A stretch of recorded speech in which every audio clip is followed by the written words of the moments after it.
मैं जानती हूं कि इस वक्त मैं अंधों के शहर में आईना बेचने आई हूं और नफरत फैलाने वालों के निशाने पर हूं।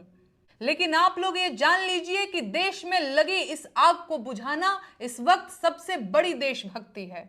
और हर वो पार्टी और हर वो नेता इस देश का गद्दार है जो इस समय देश को हिंदू मुसलमान के नाम पर बांट रहा है, देश के नागरिकों को आपस में लड़वा रहा है, अपने देश के नागरिकों की मॉब लिंचिंग कर रहा है और देश की सेना और उसके अधिकारियों का अपमान कर रहा है। राष्ट्रवाद की आड़ में देश तोड़ने वालों से सावधान हो जाइए, ये लोग देश के दुश्मन हैं। भाजपा देश की बेटियों के पीछे क्यों पड़ी है? भाजपा देश की सशक्त और सक्षम बेटियों को बर्दाश्त क्यों नहीं कर पा रही है? बेटियों के लिए भाजपा के मन में आखिर कितनी कुंठा है? जिस नेता के मन में जो आ रहा है वही बोल दे रहा है। गजब बेलगाम लोग हैं ये। क्या देशवासियों को नहीं लगता कि इन बेलगाम नेताओं के मुंह में लगाम डाल देनी चाहिए? भाजपा का महिला विरोध और इनके नेताओं के मन में महिलाओं के लिए जो कुंठा है उसे अब पूरा देश जान चुका है। लेकिन मुस्लिम महिला अधिकारियों के लिए अपने मन का जहर ये लोग चाहकर भी नहीं छिपा पा रहे हैं। ऐसे में अगर कोई मुस्लिम महिला हो और सक्षम हो, अधिकारी भी हो, तो इनके लिए अपनी कुंठा को संभाल पाना असंभव हो जाता है और फिर इनके मन में चाहे जितनी घटिया बात हो ये लोग बोल ही देते हैं। भारतीय सेना की कर्नल सोफिया कुरैशी को आतंकवादियों की बहन कहने वाले विजय शाह की बातें देश भूल भी नहीं पाया था कि भाजपा के एमएलसी एन रवि कुमार ने एक बार फिर से देश का माहौल गंदा कर दिया है। भाजपा के नेताजी ने आईएएस अधिकारी फौजिया तरन्नुम के बारे में कहा है कि मुझे नहीं पता जिला कलेक्टर पाकिस्तान से आई हैं या यहाँ की आईएएस अधिकारी हैं। मैं बुरी तरह कंफ्यूज हूं कि ये लोग किस तरह के नेता हैं और ये किस तरह की पार्टी है। अपने ही देश के नागरिकों को उनके धर्म के आधार पर आतंकवादी और दुश्मन देश का नागरिक बताने वाले नेता देश को कमजोर कर रहे हैं, खोखला कर रहे हैं। और उससे भी महान आश्चर्य यह है कि यह सब राष्ट्रवाद के नाम पर हो रहा है। भाजपा अब तक देश की सेना का मनोबल कमजोर कर रही थी, लेकिन अब ब्यूरोक्रेसी के पीछे भी पड़ गई है। आपको मैं बता दूं कि देश इस वक्त सेना की बदौलत सुरक्षित है और ब्यूरोक्रेसी की बदौलत चल रहा है।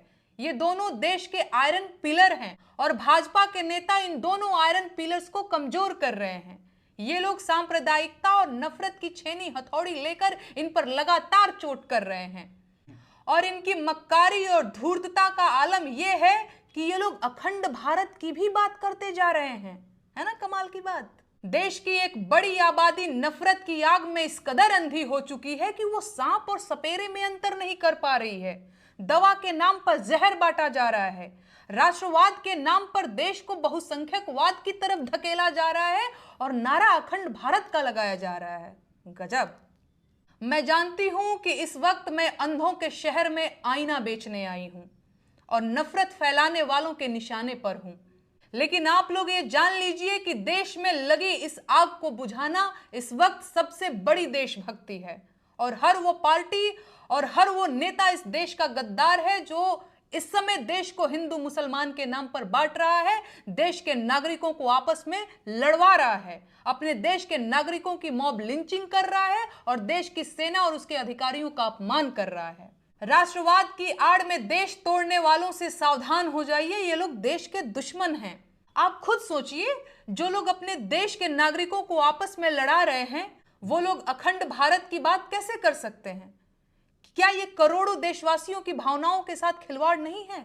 सच ये है कि अगर कर्नल सोफिया कुरैशी को आतंकवादियों की बहन कहने वाला भाजपा का नेता विजय शाह इस वक्त जेल में होता तो आज भाजपा के नेता एन रवि कुमार की आईएएस फौजिया तरन्नुम को पाकिस्तानी कहने की हिम्मत नहीं हुई होती।